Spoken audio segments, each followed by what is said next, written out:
युद्ध में जब पुराने दांव बेअसर साबित हो जाएं तो फिर नई रणनीति की दरकार बढ़ जाती है।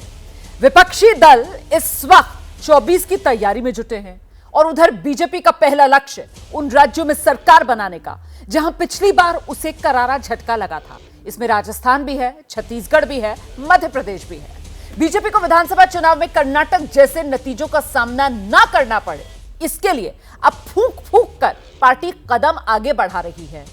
वो पार्टी जो चुनाव की तारीखों के ऐलान के बाद प्रत्याशियों को मैदान में उतारती थी, उसने अपनी रणनीति में बदलाव किया है और ऐसा पहली बार हुआ है जब बीजेपी ने चुनाव की तारीखों के ऐलान से पहले ही प्रत्याशियों के नाम का ऐलान कर दिया।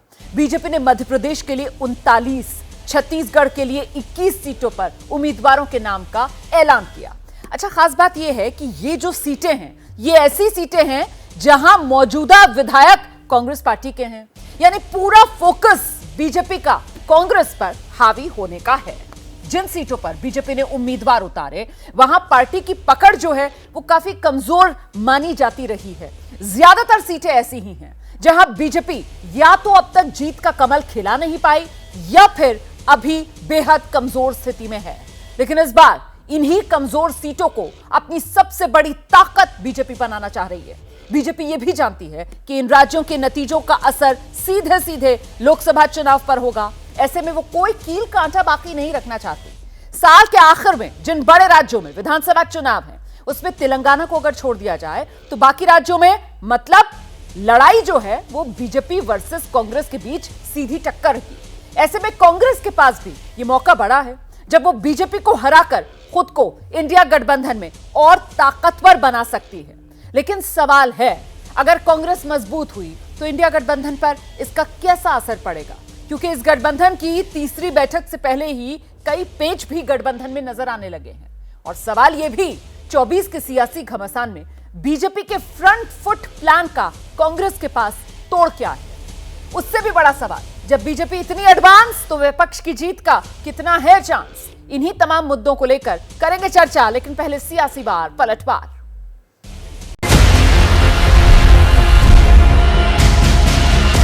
कांग्रेस कह रही थी कि 1 साल पहले उम्मीदवार घोषित करेंगे, 6 महीने पहले उम्मीदवार घोषित करेंगे। हमारे सेनापति अब मैदान में, युद्ध स्तर पर भारतीय जनता पार्टी चुनाव के मैदान में है। मध्य प्रदेश की पहचान प्रचार, भ्रष्टाचार और अत्याचार से वो शिवराज थे। आज शिवराज नहीं रहे, खरराज बन। इनकी नीति और नियत ही ठगने वाली। युद्ध स्तर पर भारतीय जनता पार्टी चुनाव के मैदान में है और हमारी तैयारियां देखती हैं। कांग्रेस परेशान है। माननीय अमित शाह जी भोपाल आ रहे हैं, वो रिपोर्ट कार्ड जारी करेंगे सरकार। कौन ऐसा है अंदर से जो खुश है? मोदी अमित शाह से कोई भी मंत्री, कोई भी एमएलए, एमपी अंदर से खुश नहीं है। शिवराज सिंह चौहान जी ने जो तबाही मचा रखी है मध्य प्रदेश में, जनता तराई तराई कर रही है, उनकी विदाई लगभग तय है। तो 100 चूहे मिलकर के एक शेर को हरा सकते हैं। कांग्रेस की तो सभी सीटों पर जमानत जब्त होगी। कांग्रेस की तो कोई शाखा ही नहीं है। भूपेश बघेल को चुनाव हरा चुका है और एक बार फिर हराएगा। निश्चित रूप से विजय की महत्वपूर्ण भूमिका इस चुनाव में रहेगी। चौहान सिंह की टिकट मिलना क्या संकेत है कि रमन सिंह को शायद अब टिकट न मिले। आज छत्तीसगढ़ की जनता पछता रही है और छत्तीसगढ़ की जनता इस बात को समझ गई है कि छत्तीसगढ़ का भविष्य किसी के हाथों में सुरक्षित है। छत्तीसगढ़ को कोई आगे ले जा सकता है, छत्तीसगढ़ के तरक्की और खुशहाली कोई कर सकता है तो वो भारतीय जनता पार्टी है। निश्चित रूप से नवंबर में छत्तीसगढ़ में कमल खिलेगा।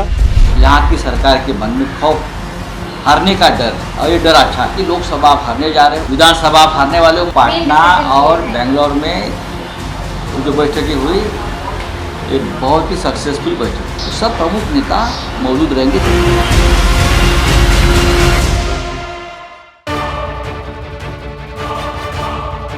जैसे ही घड़ी का काटा दोपहर 2:30 पे आए, बबीता जी का दिल सास बहू साजिश के लिए मचल जाए। और ये है इनकी बहू, पूरे दिन ऑफिस की टेंशन हो जाए गॉन जब ये करें अपना फेवरेट शो फ्री टाइम पे ऑन।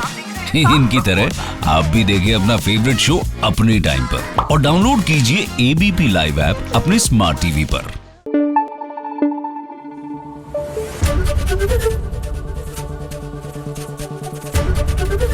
एबीपी न्यूज आपको रखे आगे।